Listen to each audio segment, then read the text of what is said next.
So it was like, okay, let's see if I got the education that, that's going to actually get you through a novel situation like this. And none of my clients passed away.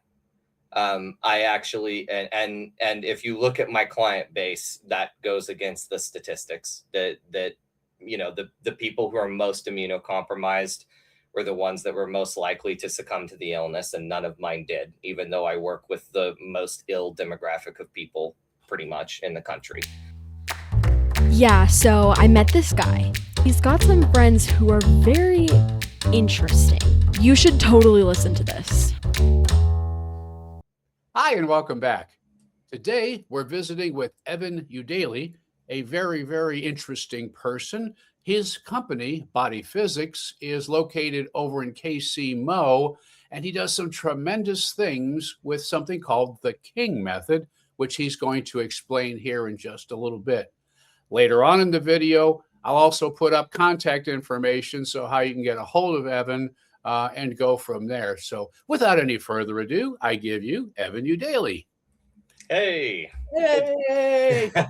You can't hear the crowd. Yeah, that's right. Good to talk to you, Harry. Yeah. So tell us, there's a lot of things that I could ask about, but I'm kind of not a history buff, but I like to do things kind of sequentially. Sure. Kind of give me a little bit of a history about the method and how you came upon it. Yeah.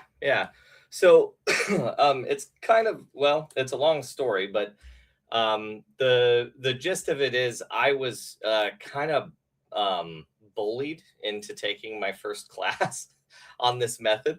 I was homeschooled through high school, and my mom, it wasn't so much bullying as it was bribery. My mom bribed my younger brother and I to take a class on this method from the founder of the method, a guy named Dr. Glenn King. That would have been in 2007. So I think I was 17 at the time. And I'm 37 now. So I've been studying it for quite a long time.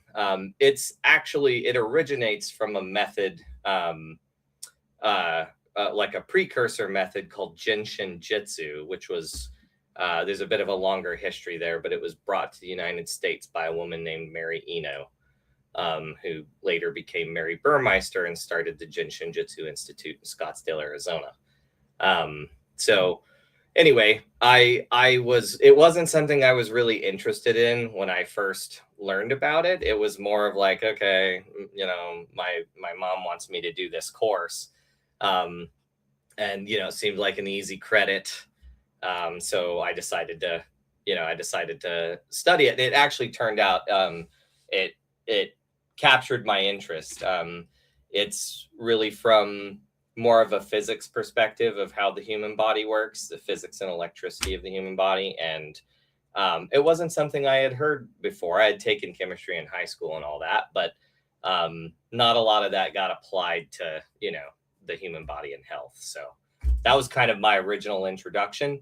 My mom and dad had heard about it prior, I think. I have it would be a second cousin or third cousin who lived very, very close to me in my childhood home, who had Down syndrome. And his mom and my mom went to a class that was on this method, the King method, that was taught by a neurodevelopmentalist named Linda Kane, who used it in her practice. And then subsequently, I took a class that they organized to have Glenn King come here. Cool. Yeah. So what are some of the core principles? Can you give us a kind of a quick outline? Yeah. So the general basis of how the method works is through the difference in polarity in your hands. So your right hand has a slightly more electropositive charge. Your left hand has a slightly more electronegative charge. And when you put both hands on the body, you can kind of think of it as helping the body complete electrical circuits, kind of like a battery. Jumpstarting a car is an interesting metaphor for it, right? Because you've got the electronegative and the electropositive.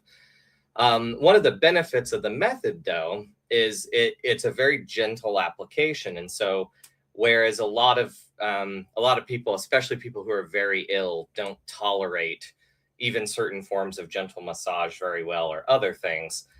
They tend to tolerate this method a lot better. And there are a lot of ailments that people suffer from that really are more neurological. They're more electrical than they are anything else.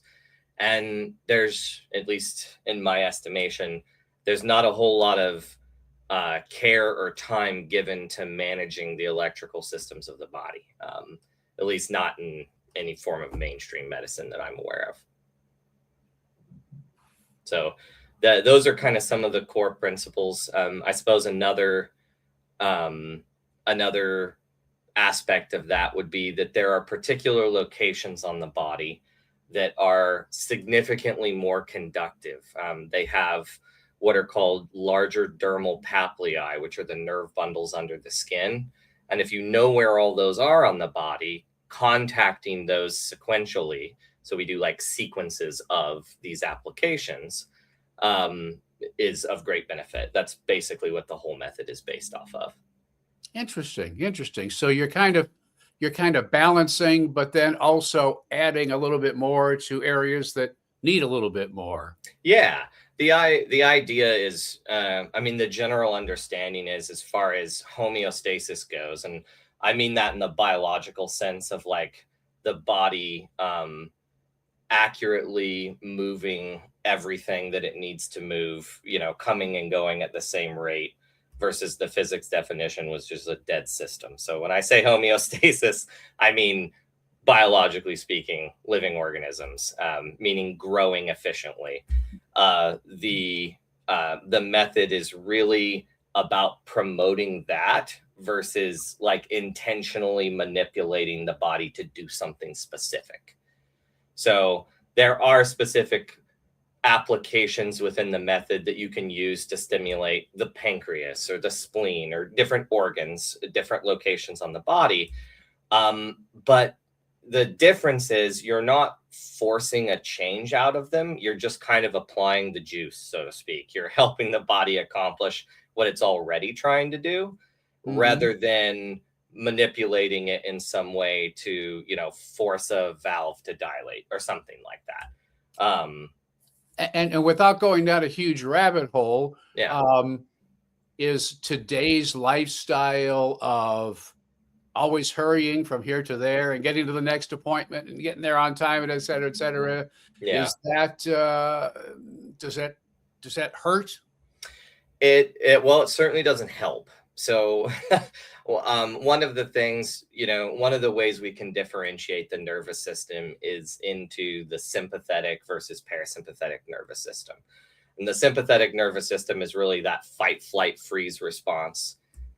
It's your adrenals fired up, your cortisol levels really high. And if nowadays, I think they call that the Starbucks syndrome. Yeah, it'd definitely be a contributing factor. But yeah, I think that most people spend their time much more in a sympathetic state. And I mean beyond what's natural or healthy.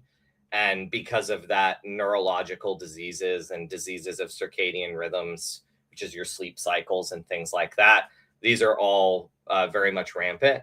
There's also, like I've studied over the years, some biology, and there are some modern problems that just didn't used to exist when it comes to the nervous system. We're bombarded by light pollution. We're bombarded by electromagnetic fields that we didn't used to be exposed to. In any one of these things on their own is not a problem. Your nervous system can compensate for them. But when you add them all together, then you start to get into a situation where the nervous system just isn't designed to cope with that kind of technology.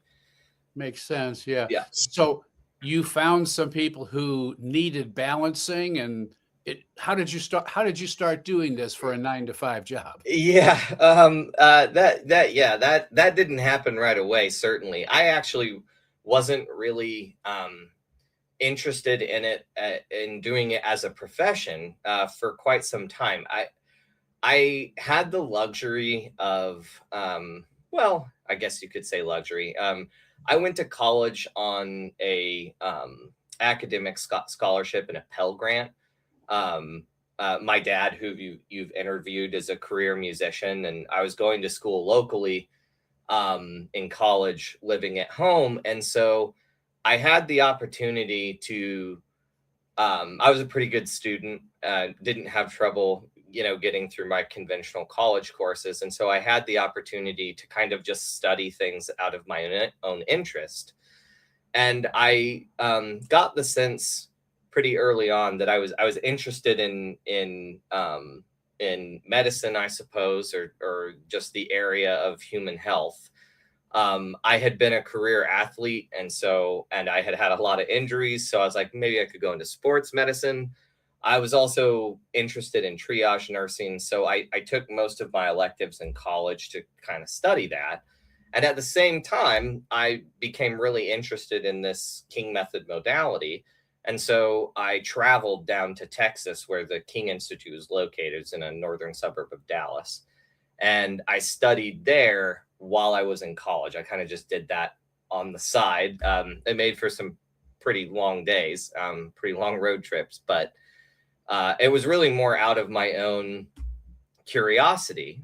And as I studied that method, I realized kind of what I was saying before, which was that many of the people around me were actually suffering from neurological conditions that weren't being diagnosed that way. Most people, you wouldn't think of a neurological component to constipation, right? But your peristalsis action, which is what's the term? Shoot. It's the electrical wave. It's the electromagnetic wave that goes through your digestive system, and it causes your digestive system to ripple. It's kind of the same thing as your swallow reflex. It's just lower down. But if a person is experiencing constipation, that electromagnetic wave that's moving their peristalsis action through their gut is not occurring like it's supposed to, right? Their digestion is slowed or stopped. So it began to have an effect on me in terms of it started to make me think about various people's illnesses differently than I originally did, and made me realize how many things people were dealing with on a day-to-day basis that were nervous system disorders, or at least that was a component of what they were dealing with. So that piqued my interest. After I finished my degree up here in Kansas City, I actually decided to move to Texas to study at the King Institute because I had an internship offer there from having taken classes for years. And so that was kind of the start of my journey. But really, even at the time, I mean, I was young and I wasn't thinking about my finances or anything like that. I was just so interested in it that I was like, well, I'm going to go down there and study. I lived out of my car for a week until I found a place to stay, which is a whole saga in and of itself. I ended up house sitting for a gal who was a hoarder while she was in rehab. And I can't, to this day, I can't watch the show Hoarding because it just triggers memories that are somewhat brutal. But overall, I wouldn't trade the experience. It was a good experience. So you found it to be a passion, and you decided to follow your passion. Yeah. How long have you been doing body physics? Now As a company. As a company. Okay, so I became a sole proprietorship in 2015. So I moved back from Dallas with my wife. We moved back to Kansas City to help take care of family. And at that time, we didn't have any kids yet. And I had a pretty good job at the King Institute. I had completed my internship. They'd offered me a job. I stayed and worked with them for a while. That was all really good experience. But her grandmother was diagnosed with stage 4 ovarian cancer, and my grandmother was suffering from complications from dementia. And these were both things that I had worked on at the King Institute. And both her parents and my parents were definitely feeling the overwhelm. I mean, there's a lot that goes into both of those diagnoses. And as a result of that, we decided to move back home. And I thought, well, I can try and build my business, even though I have no brand or anything like that. I can just, I can just put up a sign and see. Didn't really have any aspirations of how to advertise. It's not my forte. I'm a little bit hyper focused probably. So like if I get a client and I don't know all the ins and outs of their diagnosis, I'm gonna learn it because that's my interest. So I was like, okay, I understood. I think the one thing I understood is like, it doesn't matter if you have 50 clients or 2 clients. If you do a really good job with those people and you help them get better, you help improve their health, they're going to tell people. And that's what happened. I started out with a few clients. One of those clients ended up being the assistant coach for the UMKC tennis team back in the day. And when I was able to help that person, they referred a whole bunch of people to. I worked on a lot of tennis players when I first moved back here. And then their family members, they said, oh, my mom has this going Word on. Gets out. Yeah, my dad has high blood pressure. There's just all these different things. And basically, I did a good job on those people. And that's kind of how my business grew. So I didn't really have an advertising gig. My grandmother did end up passing away from complications from dementia. She had also had a stroke. And so she didn't live very long after that point. My wife's grandmother, though, beat the cancer, the stage 4 ovarian cancer. I worked on this method. You spend a lot of time doing hands-on, like actually doing the body work on people. And because my schedule wasn't as busy back then, I could do house calls for her, kind of like you set up a massage table and do a house call.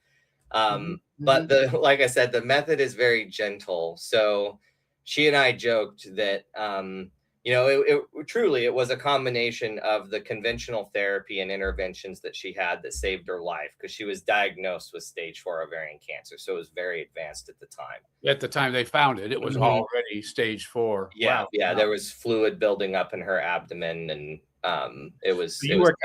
you were kind of helping the traditional medical things she was doing, or vice versa, whichever. So and you were doing no harm. You were just doing a lot of good. Indeed, yeah. And so her response to treatment was dramatically better than most people's under those circumstances. She stopped building up fluid very quickly. I was working on her twice a week for a long time, and then once a week for probably about a year. And I think we watched just about every episode of Matlock while I was doing that. I got a really good education on Tom Selleck's mustache, which apparently cures cancer, according to her. That's what she credited the whole. Not her favorite son-in-law? No, that too. That too. But in her case, truly, there were a lot of side effects that people normally experience that she wasn't having. And they did attribute a lot of that to the nervous system work that we were doing. I've since worked on hundreds and hundreds of people with cancer, both including conventional treatment and instead of conventional treatment. Like I said, that part of it's not really up to me. I've worked on a lot of people with cancer projects where conventional treatment is not part of the prognosis, or not part of the recommendations, because they've already had cancer in the past and it was resistant to the chemotherapy that they had, or because they have already had chemotherapy and they're like, I don't care if it kills me, I'm not doing that again. Right. And so quality of life is important, right? Yeah. So I will work on people under any of those circumstances and try and be of benefit to them. And part of the reason that I agreed to do this podcast was that my results over the last 10 years at least, coming from 2015 to now, coming back to Kansas City, have been extraordinary. Regardless of the circumstances, regardless of the stage of cancer, regardless of the type of cancer, I would say if you apply this method along with anything else that you do, your results will be phenomenally better. Wow, that's wonderful. And that even adds more fuel to your passion. Yeah. Yeah. I mean, because I was just studying it out of my own interest. And actually, to go back to your original question, I think I didn't really look for clients. I had a couple of people approach me because they found out what I was doing. They're like, "What are you doing with your life? Why do you keep going to Texas?" and I was studying it. So I just told them, I was like, "Oh, I'm just studying this method. And, it's really cool. It's helped me with my own nervous system and, some of the issues that I had. I had a lot of arthritis even as a young adult because of the injuries that I had as an athlete, which were extensive. It broke a couple of ribs, broke my jaw, burst the bursa in my eardrum in that same accident. I've broken both my arms. Lot of injuries. Tore both rotator cuffs.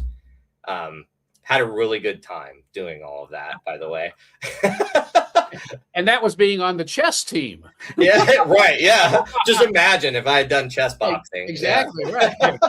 No, it was mostly soccer. I spent most of my youth and adolescence playing soccer.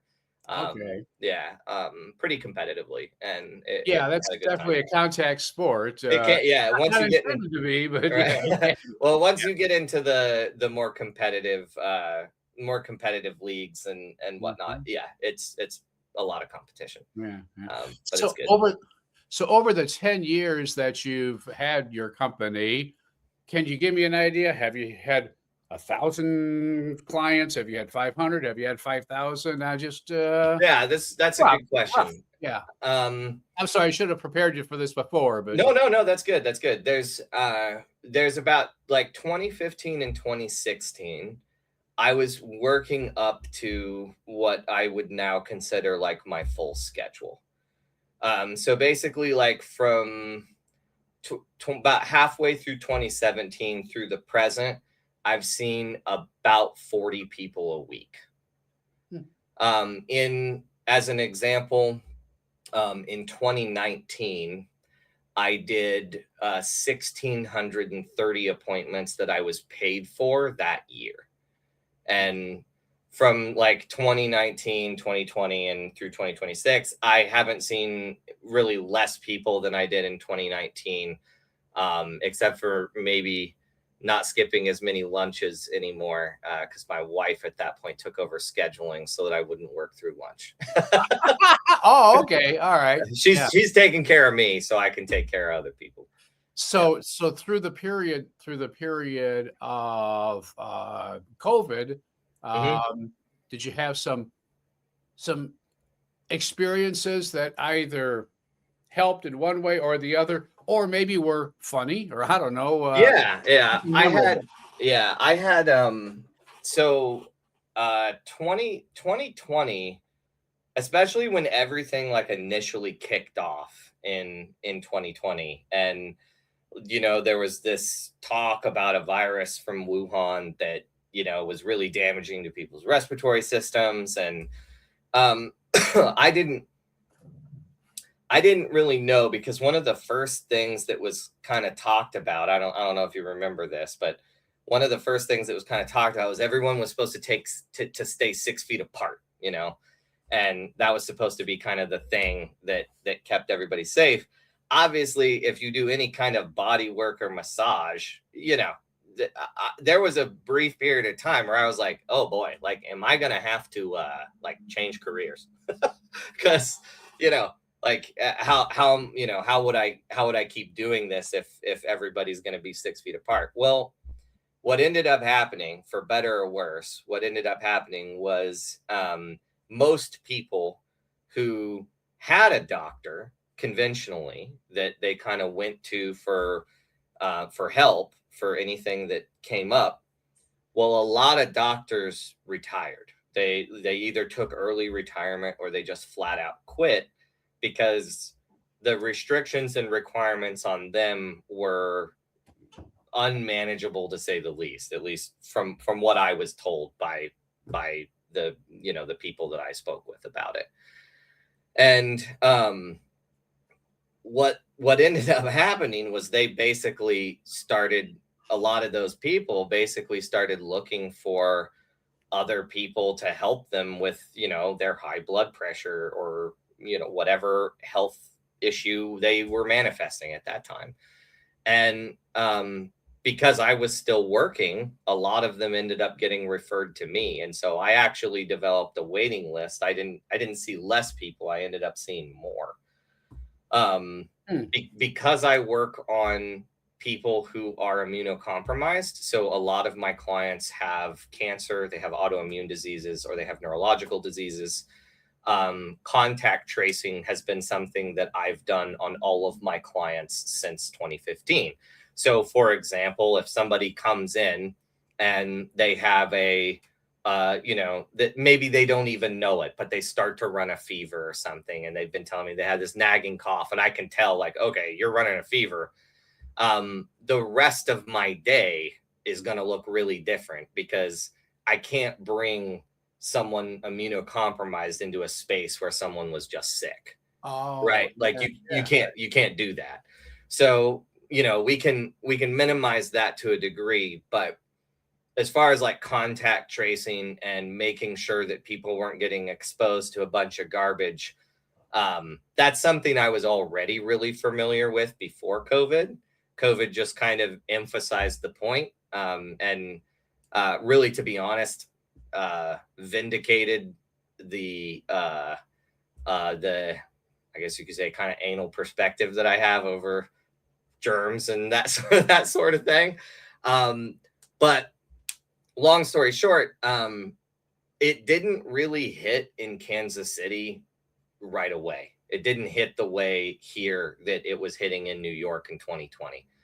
In the Kansas City area, for most people, that happened in like around this time, actually, in late May of 2021. And that's really when the rubber kind of hit the road for me. And I was not excited about COVID. Is terrible. A lot of people struggled. I'm not denying any of that. I'm experienced that with my own family and a whole bunch of my clients. But it was exciting to me in that it was a situation where I was being put to the test with my knowledge base from first principles because nobody knew what was going on. So it was like, okay, let's see if I got the education that, you know, that's going to actually get you through a novel situation like this. And none of my clients passed away. I actually, and if you look at my client base, that goes against the statistics that, you know, the people who are most immunocompromised were the ones that were most likely to succumb to the illness. And none of mine did, even though I work with the most ill demographic of people pretty much in the country. Mm-hmm. And yeah, that's pretty amazing. Yeah. And I also shifted my focus during that time because I noticed that a whole bunch of people caught COVID all at once. And I was like, okay, it's definitely hitting Kansas City. So I actually told all of my clients, do not come into the office unless you have COVID. So we flipped it around. Oh, okay. And basically said, look, if you don't have COVID, don't come in here. And the second you think you've got it, call me and we'll do all the preventative things that I know to do and that I've learned at that point. And that actually turned out to be the right way to go about it, because that way the healthy folks or healthier folks weren't getting exposed. And it was somewhere that they could go when they did get exposed where, you know, that was just par for the course. That was what it was going to be. Mm-hmm. And, you know, meaning like I knew I was going to get exposed. I wasn't worried about that. Not in the sense that I cannot get sick. I can certainly get sick, but that if you looked at all the demographics for people who are at risk, I didn't have any of them. Like I myself, me personally, I didn't have any of those risk factors. So Mm-hmm. I was like, okay, well, if anyone should be taking care of super sick people with a lot of risk factors, it would be people who don't.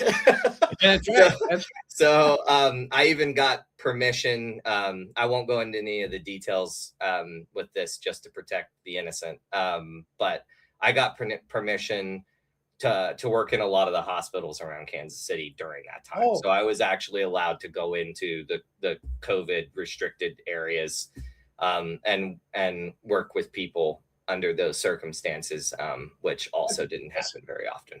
that's very cool on several levels, Yeah, because not only was it validation, even though it might have been tacit because of the professional, yeah, but it was validation of what you were doing and belief that what you were doing was good and beneficial, I guess I should say. yeah. And I had conversations with a lot of the people who were in charge of making those decisions about what my day looked like, because my day was literally just working with people who had COVID for Mhm. about 3 months. I just did that every day, like that, Wow. and that was all I did. So Hmm. I didn't go to social events. I didn't do, I didn't go out for drinks after work. Well, there weren't that many. Yeah, well, that's a good point. Yeah, that's a good point. So, But it was it was a very confidence building time in my career because I was getting really good results, and it was working from first principles from the teachers that I learned from about how to deal with diseases that nobody had a protocol for. neat, So, neat. So take me through your, I won't say client base, but you mentioned some stage 4 ovarian cancer. yeah. And to me, I didn't know anybody ever walked away from that. Hmm. All the way to the other side of the spectrum, somebody has the sniffles. Yeah. Who can you help? Who can you not help? Yeah. Um, so I'd say first and foremost, who you cannot help are people who won't voluntarily get up on the table, right? Okay. So, Yeah. I have a policy against this has happened in my office quite a few times. I have a policy against spouses dragging their spouse in for a session, Uh, and saying like, "Hey, my wife or my husband has all this going on." Right? Exactly. Yeah. yeah. Yeah, I don't do that. And so, if a person is not voluntarily getting up on the table because they're looking for help with their nervous system, basically, the first thing your nervous system and most important thing your nervous system needs is it needs a safe place, right? And so, if you're being drug into an appointment anywhere, doesn't matter where, but especially for my profession, where our focus is to create a safe environment for a person's nervous system, that's just starting us off in a direction that's not going Mhm. to get anywhere, right? So the person on the table is in charge of the session. We're there to help facilitate the nervous system work that they need.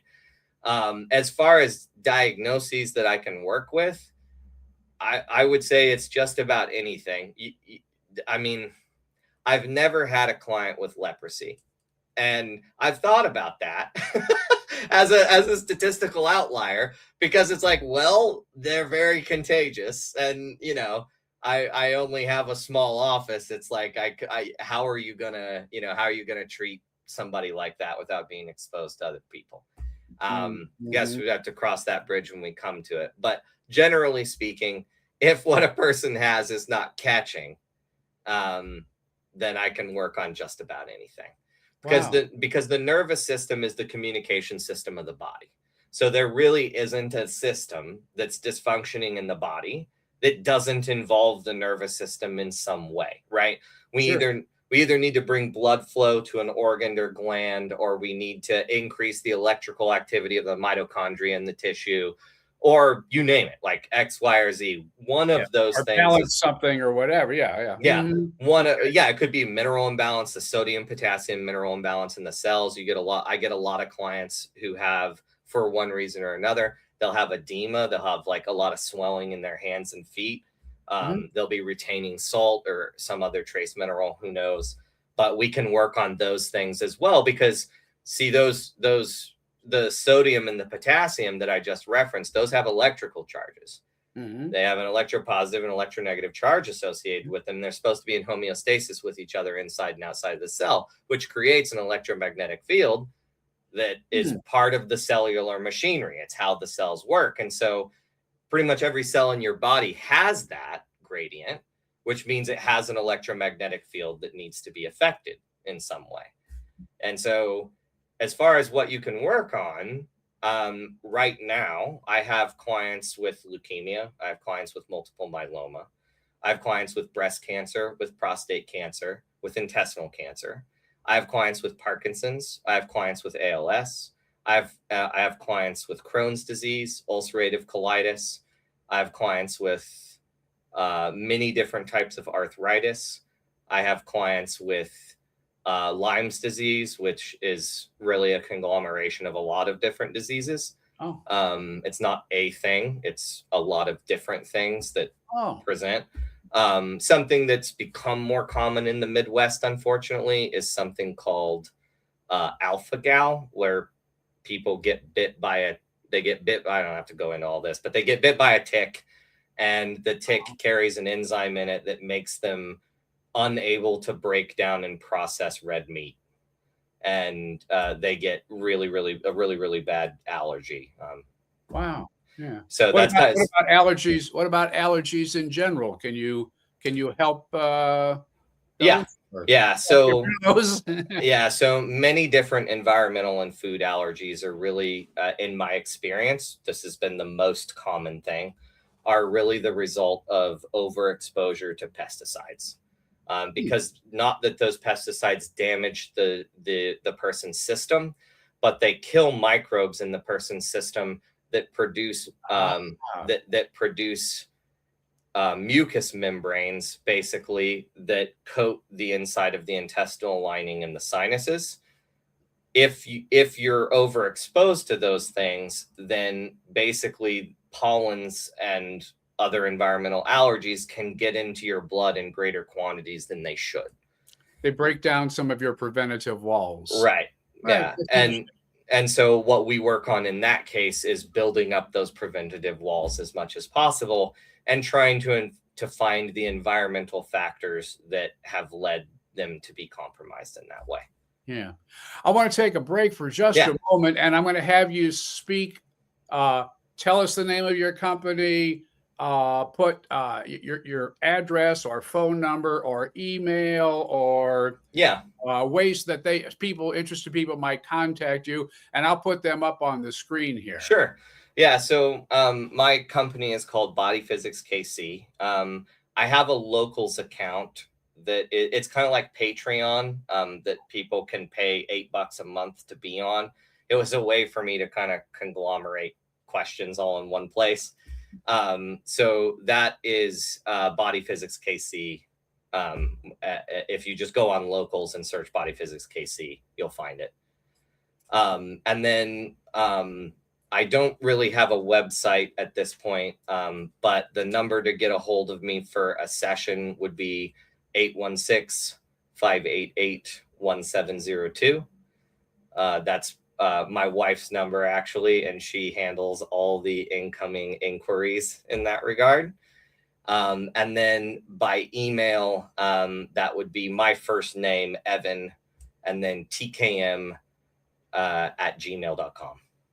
EVAN. Okay. Yeah, that's it. He's into that are extremely interesting, and they make a heck of a lot of sense once you stop and think about it. And not only physics as far as physics, but physics as far as physics. Yeah. Looking, so I think if you don't understand that, tune in next. I think you might be referring to the geometry of our cells. And several to things some degree.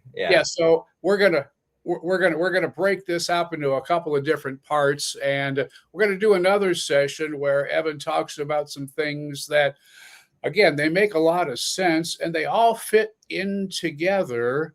Because everything works together in this world, or so I've heard. So, knee bone's connected to the hip bone, they say. Oh, is that it? Oh, wow. Now we don't have to do that. I want to thank you for taking your time today to let us know what's going on. And I look forward to our next session together, and we can deep dive into some other things. That sounds good. Yeah, thank you, Harry. I appreciate this opportunity. And thank you all for tuning in. If you like this or get any benefit from it, please give us a thumbs up there. I like your guitars, by the way. Oh, well, thank you. So did I. Yeah. So did your dad. Yeah. Yeah, I know. And follow me, and then you'll get a notification for when we post the next Evans session. So again, thanks. Bye. Absolutely. Hey, thanks for watching Interesting People I Know. Follow us on your favorite podcast provider, and if you know someone interesting that I need to get to know, please drop me a line.